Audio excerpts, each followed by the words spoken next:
Braves country.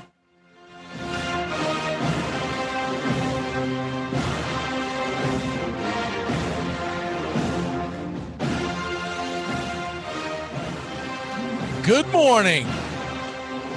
Welcome to Braves Country Memorial Day weekend. Hope y'all are ready for it to celebrate. And also remember the people who gave their lives so that we have the freedom. And to me, it's one of the most important holidays we have. And cancel culture better not come for that, by God. I'll tell you that. Couple of programming notes. The show, Armchair Quarterbacks Live, will not be here on Monday and Tuesday. Braves Country will. I will be doing Braves Country. We will also be doing our shows Saturday. So we'll be having the Payoff Pitch, which is the fantasy analytical show on baseball. And then, of course, the Neighborhood Play. That is the Chicago baseball show.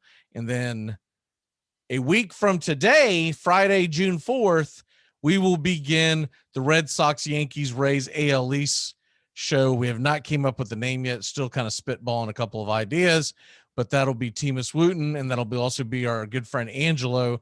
You remember him from the Dixie Football Nation. So a Yankee and a Red Sox fan, and I'll be kind of playing referee over there as I'll stick up for the Tampa Bay Rays as I sit here in North Florida. Okay. Braves country, the Atlanta Braves, all right, bit of bad news yesterday because the Mets went ahead and swept the Rockies like we feared. Not only did they sweep them, they didn't even have to use any of their good bullets, except for Stroman, I guess. But they still have Taijuan Walker is going to come off the IL today with his 2.05 ERA, 3-1 record. He's going to go head-to-head with Anderson. And Ian Anderson, of course, he's pitched phenomenally as well. 2.82 ERA, 4-1. I don't think that's even indicative as how well as he's pitched because he struggled a little bit early on. He's just been lights out. This should be a pitcher's duel of the utmost. We're talking about the first team to score might get the W. It's going to be important that the Braves take advantage of whatever is out there. If there's an error, any kind of base running blunder, whatever, you got to be ready to pounce. It's going to be huge. There's going to be excitement. I'm so jacked for this game. If you are not jacked for this game this weekend, Braves within 2.5 games of first place against the New York Metropolitans in the Big Apple on Memorial Day weekend, it just doesn't get any better than this. It really doesn't. And we're going to get a 3-game series in which tomorrow's game with Fried and Peterson, that is a 7:15 first pitch. You got to figure Fried's got the advantage. Fried has not pitched well at the beginning of the season. He's pitched much better since he came back. I think Max Fried is going to be one hell of a pitcher down the stretch for us. And if we make the playoffs, it's going to be because of Anderson and Fried. So Fried goes tomorrow against Peterson. That's a 7:15 first pitch. And then, of course, Sunday is the much awaited Morton versus DeGrom. Charlie Morton's pitched so much better these past few outings as opposed to what he was doing at the beginning of the year. So hopefully he has found something.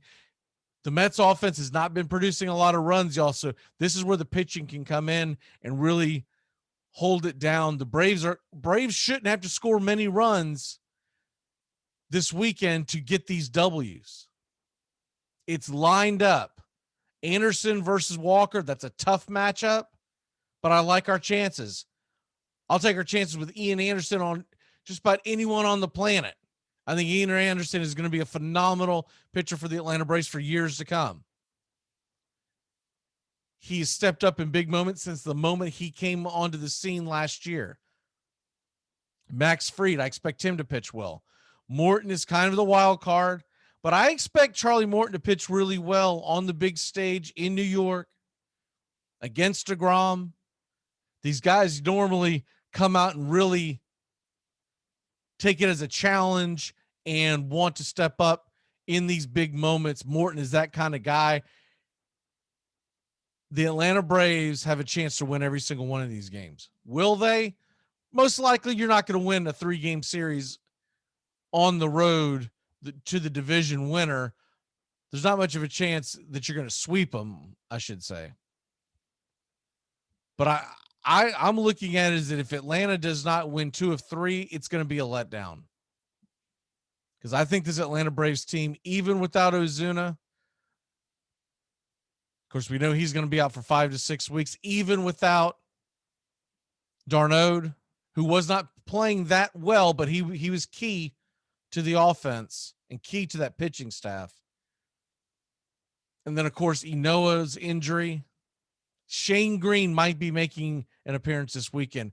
We haven't gotten the word on that yet. I keep checking to see if we get that word. And we also have not gotten the word on who the Braves are going to bring up. They have yet to put OZUNA on the IL officially, although we do know that he is going to go on the IL at some point today, and what that move will look like. Real quick, by the way, see if I got this right.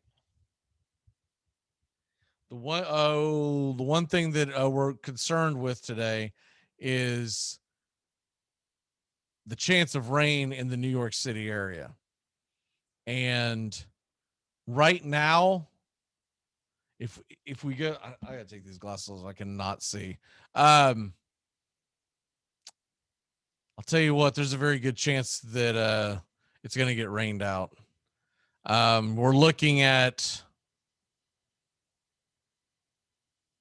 I mean, when they're saying 100% chance of rain from 8 to 11 p.m., that could be a bummer in New York City. Maybe we get lucky, maybe it doesn't get pushed, but that could be a bummer. There's a good chance of rain in New York City all weekend long.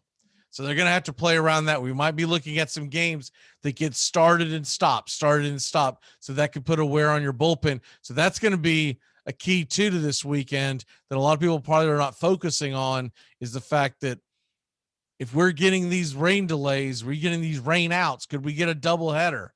That kind of thing. Could that change the momentum of this series? We'll see what happens. If today's game doesn't get played and they go to a double header tomorrow, then you're talking about the possibility of Anderson and Walker trying to go the distance, essentially, in a 7-inning game, or at least 6, you would hope. That changes a lot.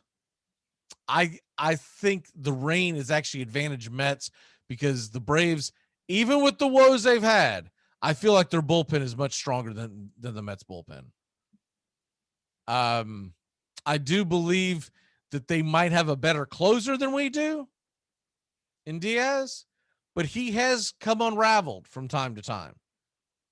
But top to bottom, that bullpen can be gotten to.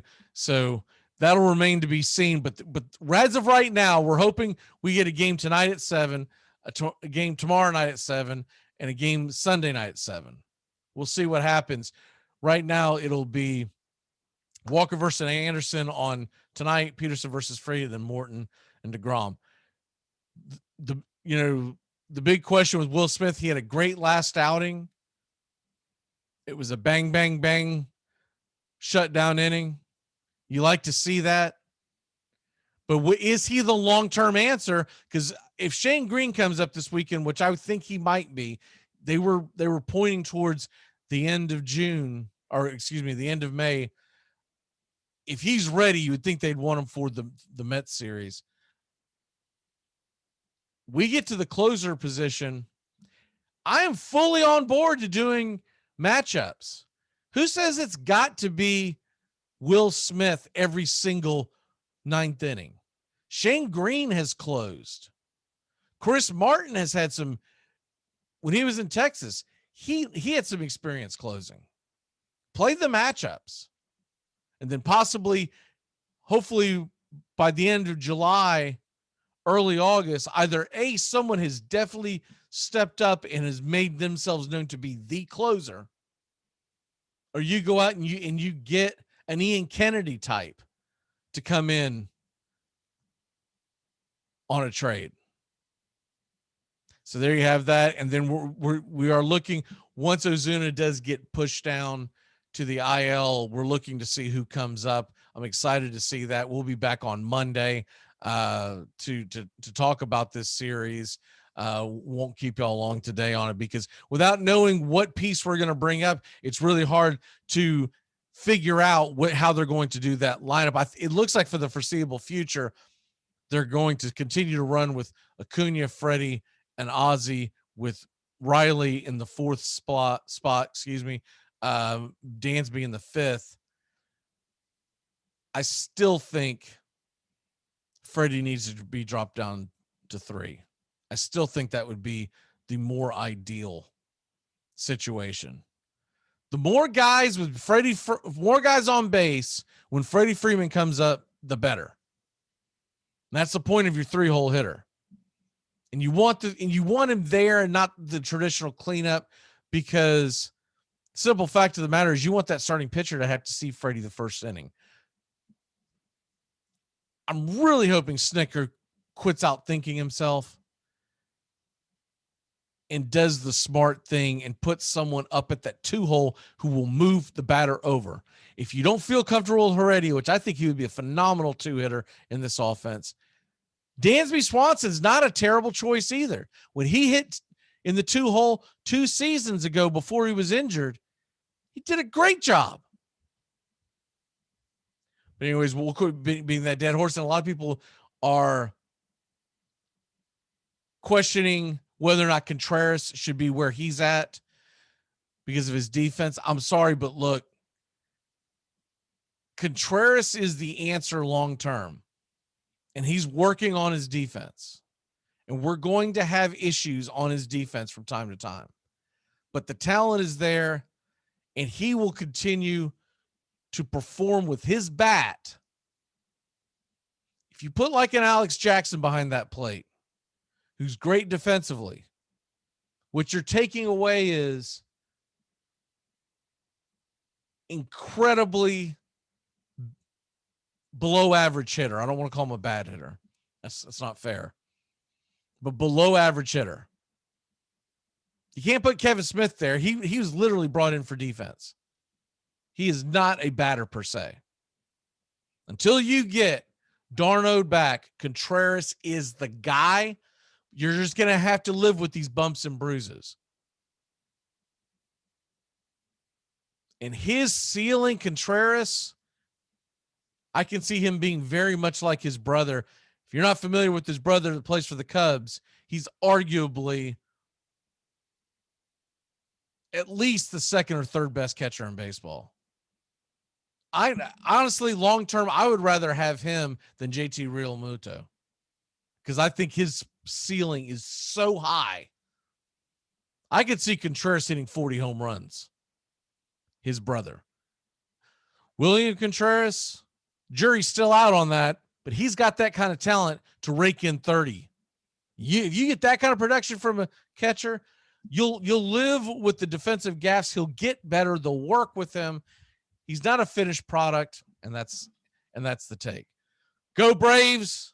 Get some damn W's. And the baseball gods, can we get some good weather in New York City today? All right. We'll see you on Monday. Happy Memorial Day weekend. Thank a veteran. Thank you to all the veterans.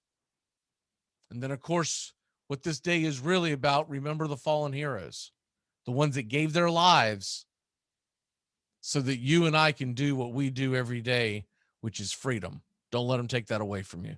We'll see you on Monday. You're in Braves country.